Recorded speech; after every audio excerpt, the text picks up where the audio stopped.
Bye bye. কি হয়েছে? সকাল 10টা বেজে গেছে, এখনো সূর্য ওঠে নাই।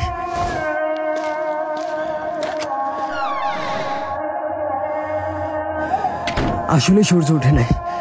কোরআন উঠাও, দোয়া করতে হবে, যাও।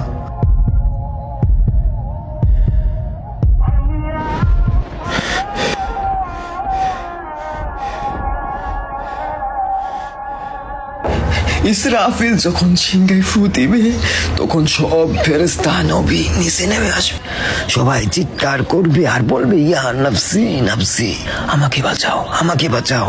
আদম আলাইহিস সালাম নফসি নফসি, নূহ আলাইহিস সালাম নফসি নফসি। একদিক থেকে একটি আওয়াজ আসবে, একটি আওয়াজ আসবে। যখন সবাই ওই আওয়াজের পিছনে ছুটতে থাকবে, ছুটতে ছুটতে ছুটতে ছুটতে পৌঁছাবে এবং সেখানে দেখবে আমাদের নবী হাত পেতে বলছে উম্মতি উম্মতি উম্মতি ইয়া রাসূলুল্লাহ, লা ইলাহা ইল্লাল্লাহ। এই দুনিয়া 4 দিনের, 2 দিন তোমার হাতে এবং 2 দিন তোমার বিপরীতে। যখন তোমার হাতে থাকবে তখন অহংকার করো না, আর যখন তোমার বিরুদ্ধে থাকবে তখন সবুর করো।